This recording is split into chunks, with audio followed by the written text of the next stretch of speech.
byword for state-of-the-art coverage, the best analysis, and a drive for the kind of standards few around the world could match.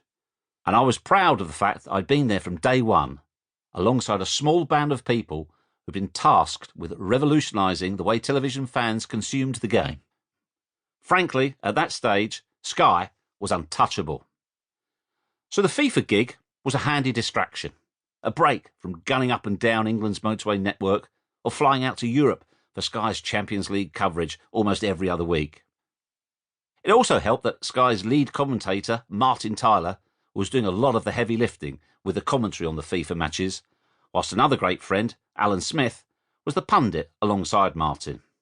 The three of us were part of a tight-knit Sky team, so this was a bit of a busman's, a few days away from the grind, but still doing the job that we all loved.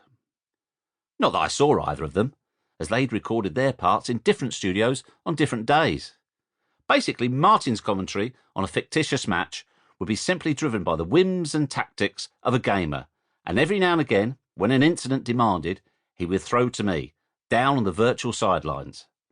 My pre-records would fit in with whatever injury or tactical shift the game threw up, and my character would then hand back to Martin. His response every time would be a swift, "Cheers, Geoff." Cheers, Geoff. 2 words, a mere 2 syllables, but they would come to largely define me for the next 15 years. Forget all the big-name interviews, the magnificent drama of the Premier League, the World Cup and Champions League finals. I'm now as well known for a catchphrase from a computer game as I am for doing my day job for 30 years, despite not actually having ever said it myself. Mind you, FIFA is not exactly any old computer game, more a global phenomenon. Sitting down to write this book, I googled it quickly, and the numbers are astonishing.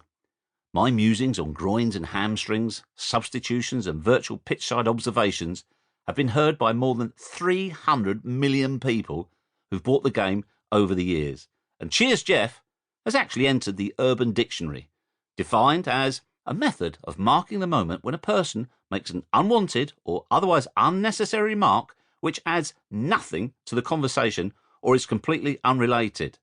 Thanks, Martin. There were a few other phrases that resonated with gamers. Even now I still get sent images of gruesome injuries, gunshot wounds or car crashes with the message, "He's picked up a bad injury, but he's a tough cookie and I think he'll be able to carry on." Another go-to line. But it's Cheers Geoff that truly resonated. Now, it's got its own Facebook page. People have made T-shirts with emblazoned across the front. Or somebody with far more time on their hands, that is healthy, frankly, calculated that 25% of the replies to my post on Twitter merely consisted of those 2 words. 15 years later, it's a rare day when people don't shout it to me in the street or when I'm in football grounds up and down the country. I was even sent a photograph of somebody who's had it tattooed on their backside. The players got in on the act too. I'd noticed the sneaky little grins as I was interviewing them post-game and about to hand over the Man of the Match award. I'd pass over the champagne, statuette or whatever, and there'd be a little moment, a beat before "Cheers, Geoff," and they'd be scurrying off back to the dressing room, giggling away like school kids who had got one over on a supply teacher. Up until this point, I'd been gently mocked by friends and colleagues for another phrase that Sir Alex Ferguson had coined. His last words to me after virtually every interview, and there were probably thousands over the years, seemed to be always, "Well done, Geoff," as if I'd just passed a test, which in a way was fitting, because dealing with Fergie was always an examination of your credibility as a reporter in his eyes. More on Sir Alex later. I love the fact that Cheers Geoff has become something of a signature because it wasn't planned, it took on a life of its own, and it's always said with a smile. It's also part of what has been the most memorable 3 decades of my life and career. A career that has taken me to every continent, to the very heart of football, where I've met the most inspiring characters and made the truest of friends. It's not always been easy or straightforward.